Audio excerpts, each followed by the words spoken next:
और इस बीच आप ये भी जान लीजिए कि ऑपरेशन चेतना जो चलाया जा रहा है वो प्रशासन के लिए चुनौती इसलिए बना हुआ है क्योंकि रुक कर बरसात हो रही है और यही बरसात जो है परेशानी का सबब बन रही है रेस्क्यू ऑपरेशन में। पाइलिंग मशीन से पाइप डालने का काम अंतिम चरण में है। अब तक कैप्सूल सिस्टम की तैयारी अब की जा रही है। एनडीआरएफ एसडीआरएफ की जो टीम है रेस्क्यू लगातार चला रही है। प्लान ए का ऑपरेशन फिलहाल रोका गया है और प्लान बी की तरफ अब बढ़ा जा रहा है। तो कई दिन हो चले हैं, घंटे बीत चुके हैं, लेकिन अभी तक चेतना को बाहर नहीं निकाला जा सका है। और एक बड़ी समस्या जो बन रही है वो रुक रुक कर बारिश होना। इसी के चलते जो मिट्टी है वो गीली हो रही है। एक तरीके से ये भी वजह है, नमी भी एक वजह है और यही कारण है। और भी कई सारे कारण हैं, लेकिन शुरुआती वजह जो बताई जा रही है, जो दिक्कतें पैदा कर रही है रेस्क्यू ऑपरेशन में, वो यही है, रुक रुक कर बारिश होना। बारिश के चलते मिट्टी गीली हो रही है और इसी के चलते खुदाई करने में भी काफ़ी दिक्कतें आ रही हैं। तो अब ये किया जा रहा है, रेस्क्यू टीम जो मौके पर मौजूद हैं, कैप्सूल सिस्टम की तैयारी अब की जा रही है। पहले ड्रिलिंग मशीन की सहायता ली गई थी, फिर उसके बाद ऑपरेशन जो लगातार चलाया जा रहा था प्लान ए को मद्देनज़र करते हुए, लेकिन अब प्लान ए का जो ऑपरेशन है वो रोक दिया गया है और प्लान जो बी है उस पर काम किया जा रहा है रेस्क्यू ऑपरेशन में।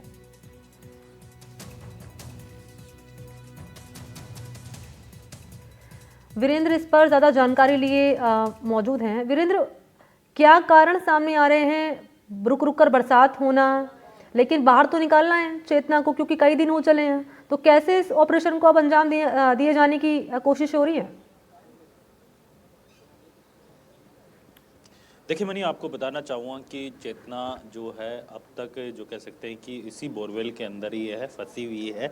लगातार रेस्क्यू टीम है वो रेस्क्यू करने का काम कर रही है, लेकिन प्लान ए को रोक दिया गया है और प्लान बी पे लगातार काम जारी है। आप देखिए, ये जो है, आप एक तरफ पाइलिंग मशीन देखें तो दूसरी तरफ 100 टन कैपेसिटी की जो एक क्रेन है, आदित्य बिरला का जो प्लांट है वहाँ से इसको मंगवाया गया है। और ये जो यहाँ पे जो पाइप है वो इस जो बराबर के अंदर, जो इस बोरवेल के बराबर में जो गड्ढे की खुदाई की गई है, लगभग 170 फीट इसकी जो है गहराई बताई जा रही है। और इसके अंदर कैप्सूल के माध्यम से 2 लोग, यानी 2 लोग इसके अंदर जाएंगे और फिर जो कह सकते हैं कि इसके अंदर खुदाई का काम है वो करेंगे। इसके साथ ही रेट माइनस की अगर मैं बात करूँ तो यहाँ पे जो है खुदाई लगभग 8 फीट के करीब होगी और उसको मैनुअली है टनल के रूप में खुदाई की जाएगी। और उसके बाद है चेतना तक पहुंचने के लिए जो कह सकते हैं कि फिर से हॉरिजेंटल खुदाई है वो की जाएगी।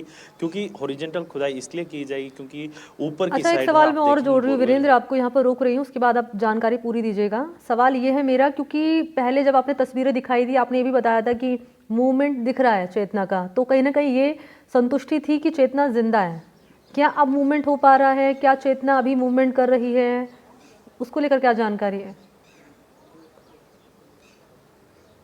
देखिए, अगर मैं चेतना की स्वास्थ्य की बात करूं तो अभी तक जो डॉक्टर्स की टीम है वो आपको मैं तस्वीरों के माध्यम से दिखाना चाहूँगा। देखिए, यहाँ पे एम्बुलेंस है प्रॉपर लगी हुई है, लेकिन ऑक्सीजन अभी भी चेतना को पहुँचाई जा रही है। वजह क्योंकि एक उम्मीद की किरण है वो अभी भी जगी हुई है और इसी के कारण जो कह सकते हैं कि लगातार है जो चेतना तक ऑक्सीजन पहुंचाने का काम है वो किया जा रहा है। इसके साथ ही जो यहाँ पर आप देखिए कि सबसे बड़ी जो प्रॉब्लम आ रही है वो ये है मौसम की वजह से। मौसम इसलिए हम लोग बोल रहे हैं क्योंकि सुबह से और बीती रात से लगातार यहाँ पे बारिश हो रही है और इसी की वजह से जो है रेस्क्यू के अंदर काफ़ी ज़्यादा समस्याएं आ रही हैं और मिट्टी है वो काफ़ी ज़्यादा गीली हो चुकी है और डर ये है कि कहीं मिट्टी धंस ना जाए। इसी वजह से जो है रेस्क्यू में प्रॉब्लम हो रही है। आप देखिए तस्वीरों के अंदर जो है यहाँ पे अभी रेस्क्यू का काम है वो वेल्डिंग का काम है वो किया जा रहा है, लेकिन बारिश बार बार आ रही है रुक रही है, इसी के कारण है वेल्डिंग के अंदर भी काफ़ी ज़्यादा डिले हो रहा है।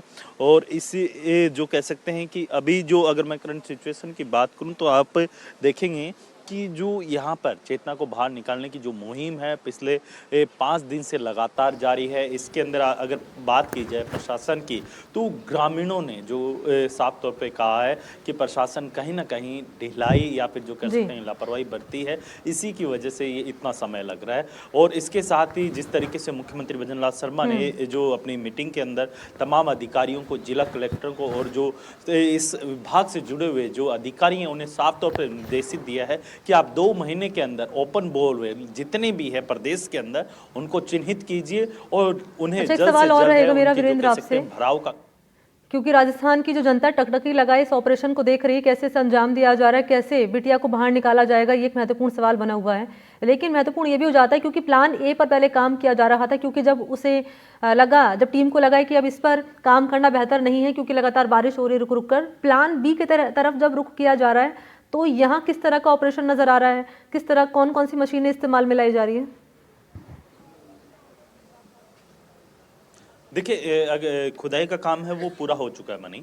और दूसरा ये कि आप देखिए ये जो पाइप है, मैं मेरे सहयोगी जसराज जी से कहूँगा कि एक बार पाइप है वो दिखाने का काम करे, क्योंकि यहाँ पे पाइपों के ऊपर जो वेल्डिंग है वो की जा रही है। आप देखिए यहाँ पे ये जो पाइप आप देख रहे हैं, यहाँ पे जो वेल्डिंग का काम है वो लगातार है जो किया जा रहा है। और इसके साथ ही क्योंकि बारिश अभी भी आ रही है और इसी के कारण जो कह सकते हैं वेल्डिंग के अंदर काफ़ी ज़्यादा प्रॉब्लम भी हो रही है। इस कारण जो है धीरे धीरे जो है जैसे ही बारिश रुकती है उसी समय जो है यहाँ पे वेल्डिंग का काम किया जाता है और उसके बाद इन पाइपों को अंदर उतारा जाएगा। बोरवेल के साइड में जो 170 फीट गहरा गड्ढा किया गया है उसके अंदर उतारा जाएगा, क्योंकि सेफ्टी के लिहाज से। सेफ्टी का जिक्र हम इसलिए कर रहे हैं क्योंकि जैसे ही जो भी व्यक्ति या फिर जो भी जवान इसके अंदर उतरेगा कैप्सूल के माध्यम से, उनकी सेफ्टी को भी ध्यान में रखा जा रहा है। और इसके साथ ही आप देखेंगे मिट्टी लगातार बारिश की वजह से गीली हो रही है, क्योंकि मिट्टी धंसने का भी डर है। इन चीज़ों का भी यहाँ पे ध्यान रखा जा रहा है। और ऑक्सीजन के लिए यहाँ पे पहले से ही जो ऑक्सीजन सिलेंडर हैं वो यहाँ पे जो कह सकते हैं कि रख दिए गए हैं। और उम्मीद ये जताई जा रही है कि जल्द से जल्द है चेतना को अब बाहर निकाला जाएगा।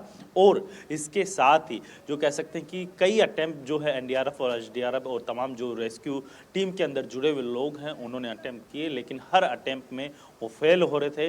अब प्लान बी है उस पर पूरी तरीके से काम किया जा रहा है।